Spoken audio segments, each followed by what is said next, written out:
right on the good side of things after Tuesday night? I think it was a lot better. I mean, I think we played better baseball, a little more present, played better catch, pitched better, got big hits in big moments, even pitched out of a jam where we probably made an error, stayed back on a ground ball, but I thought it was really a lot better on Tuesday for sure. Is it, I guess in a way, good when to look up, and as bad as the stretch has been over the last 2 weeks for you guys, you're still in first place, and there's a ton to play for here coming up. Oh, there's no doubt about that. I mean, you look at it's more about winning and learning and trying to teach these guys how to stay in a moment of learning, of the process of taking it one pitch at a time, just trying to win innings, trying to stay in that process as we go through, a difficult time. There's always going to be peaks and valleys as you go through a season, and there's always going to be injuries. And I think that's the biggest thing we've got to continue to grow in is Jason Walk's gotten more at bats. Is it going to help his future for our program? Absolutely. When Spikerman comes back in the future, he's going to be more ready to play coming off the bench. I think we kind of started on Sunday. I think we played a little bit better. We were more present on Sunday when we got beat, and guys coming off the bench, Rocco coming off the bench getting a hit, Jackson Willis coming off the bench getting a hit to sustain a rally. I think that was huge. I think that kind of led into Tuesday of us playing a lot better. How similar is Braden and Grant, just in terms of the style of pitcher? Braden Carmichael and Grant Stevens. They're a little bit similar. I think Braden was a guy that had 2 to 3 pitches, where Grant has 4. I think the velocity is the same, the presence is the same, how they go about their business is the same, how they work at it is the same. All those, there's a lot of similarities in that side of it.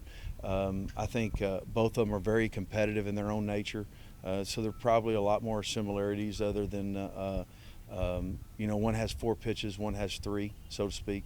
I know you talked with Toby about maybe getting Grant more involved on the weekends. What's he done well, I guess, this season to kind of earn that? The thing about Grant and Braden last year, they have experience, and that's why what you try to do when you go into a season, you want to on that Tuesday night, you want to try to build a freshman that's going to help you in the future.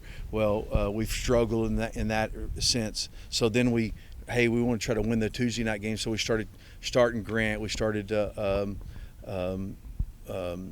Will Karsten in that deal. So what you try to do is you try to build that guy. Now Grant's had that deal, and you look on the weekend how we've kind of pitched bad, pitched not, pitched good, and so you try to get some experience that's going to go out there and give you 4 or 5 innings. You're just trying to dissect a 9-inning deal as you go through it. Can this guy be in this row? Every one of those pitchers have been spoken to and understand their rows going into it. Are they going to change through a fluctuation of a season? Absolutely. And so you got to try to go with a hot hand as you go through it, and going in, I think that's why we need to use Grant Stevens probably, maybe to start, maybe to come out of the bullpen, kind of looking at it. We don't know yet as we go dissect going in tomorrow.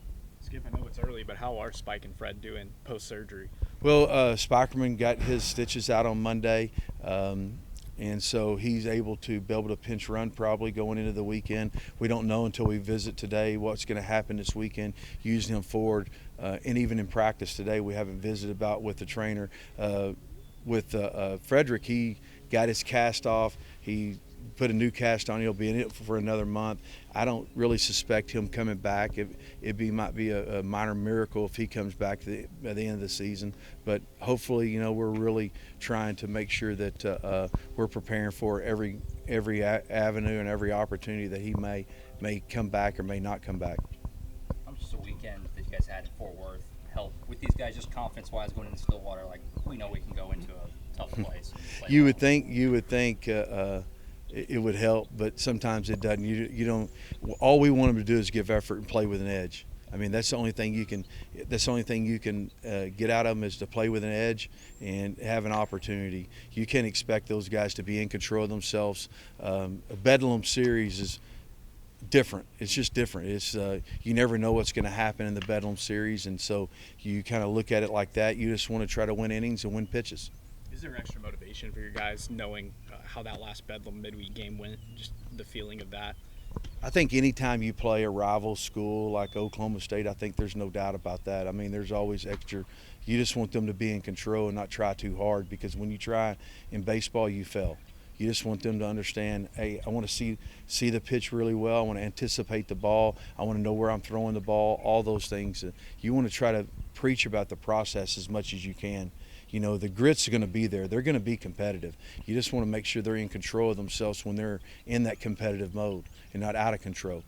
Talking about being in control, it seems like Jackson Nicholas has done everything you hoped he would so far this season. What have you seen from him at the plate the last couple of weeks? Yeah, I think he's really stuck with the process of understanding what his routines are, understanding what his preparation is going into it. There hadn't been a lot of fear, so his preparation overrides the result, which is really faith versus fear. And so I think that's the big thing for him. He's really trusted his preparation and how he's grown up through the game and going through that. You know, as a freshman, he had a really big year. So he come into his sophomore year expecting having the same year, if not better year. You can't do that. You just got to stay in the process of just trying to win pitches, trying to see the ball, make sure your first step is really good. And he's really had a great year because he's really understood the process this year versus the result more so than last year. And the other side of the Keystone, what have you seen from, what do you make of Jackson Willett's season so far?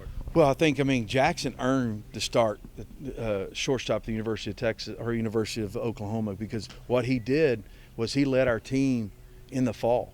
I mean, he led our team in hitting in the fall. And so he comes in, all of a sudden gets hit in the mouth. The game's going to hit you in the mouth, all right? He gets hit in the mouth. He's fought through it. He's fought through some little nagging injuries, and him to come out, get that big hit, and have a good Tuesday. Now he's got a little bit of confidence rolling going into it. Let's see what that transpires going into the weekend. You know, be present, play at one pitch at a time, and understand that process. Understand that, hey, just have a quality at bat. You can win.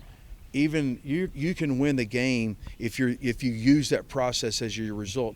I'm going to have a quality at bat. Did I see the ball well? Was my first step well? He's played really good defense, and so and his walks have been more than strikeouts. And that's what you look at. Your on base percentage is really good, and so that's his win. He can't look at, man, I went 0 for 4 and let that beat him up and take away from other things.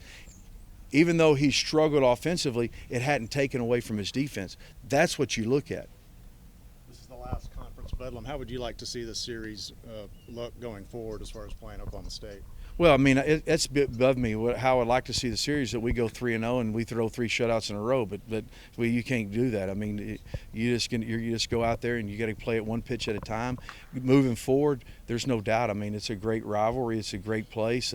Those two universities are big. You got half the state that's fighting for Oklahoma State. You got half the state that's fighting for OU. I mean, that's what it's about. I mean, that's what it's about. And I think moving forward, I'd like to schedule them once a week.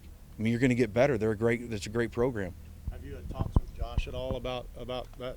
We visit a little bit about it, but we don't spend our time talking about those things. You know, it's more so of we're really just trying to see who's going to start, who's not going to start. You know, like moving the game up or moving the game back or whatnot. Tuesday was OU Giving Day. And I saw lots of people on Twitter talking about supporting your team. Just as you move to the SEC, which are usually like heavily funded NIL programs, how important is that support for your team and for your program? Well, I mean, we're going into a totally different animal. I mean, you look at the SEC baseball. I mean, you're looking at big crowds. I mean, it's going to be a lot different. And when they're given, they got to know. I just want to make sure that everybody understands what we're going into. We're prepared to do it as a baseball team, you know, and so what we've got to continue to do is keep growing the support. Our fans have been unbelievable this year. Even the way we've played, they've been. I mean, I think last Sunday there might have been a fist fight in the stands. You know, I mean that's how passionate they were. So our fans are great. We have one of the best fan bases in the country, and we got to continue to grow in this environment and the arena that we're walking into is really, it's going to be a fun arena. I mean, they've really. I look at it as SEC football and SEC baseball. I mean, it's a great opportunity for us for sure, and a great opportunity for our university.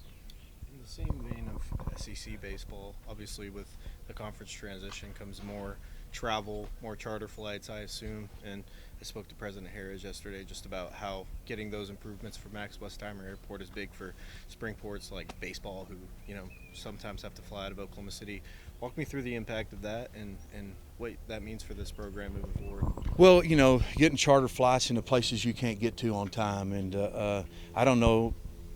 I haven't really thought about that too much. I'm really trying to stay in the present, but I think those things have been talked about, and they're going to continue to talk about. You're going to have to do that, because what happens is you bring in a kid, you're recruiting a kid, and let's say another SEC school is recruiting that young man, and they're saying, hey, we charter all the flights going into it. Those guys make decisions on that. Unfortunately, young men make decisions on materialistic things instead of development. I mean, you just look at our development process over since I've been here. I mean, you look at the pitchers that have been drafted, you look at where they've been drafted, the money they've signed for. I mean, it's been incredible, and the development side of it. And we're going to continue to look at that versus any other thing.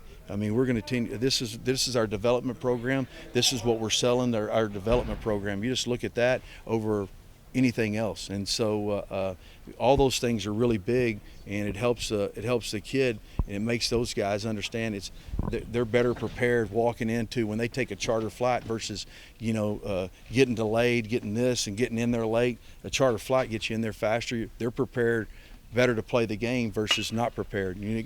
It's all those entities are going to be looked at for sure through our baseball program. Does it help to have a regional airport like Max Westheimer to fly out of? Absolutely. There's no doubt about that. I mean, when we all of our postseasons, we've chartered everywhere we went. When we went to Omaha, we chartered all the way there, and it helped us immensely. How often do you guys fly out of OKC in comparison to Norman? And if you can't answer that, that's perfect. Every time except for postseason. Given Todd's extensive SEC experience, how big is having him to inform, the beast, as you call it, that you guys are getting ready to walk into? Well, I think that's huge. I mean, he's been there and done that. He's coached in it, and he's recruited in it, and I think those things are going to be huge when he goes out and finds a player. We're still going after the same guys. We're going after guys that are athletic, guys that get after it, the guys that have the intangibles, the guy that plays with his head and his heart, and he's passionate about what he does. Those guys fit in. They're no different. I mean, baseball is 60 feet 6 inches. The baseballs are, baseball diamond's 90 feet squared. So I think those don't separate themselves. What the experiences he's going to have is how he's gone about his business going into a game weekend, how they prepare, how they recruit, how they go a charter flight, or whatever it may be. He's had all those experiences, and that helps. Thanks, guys.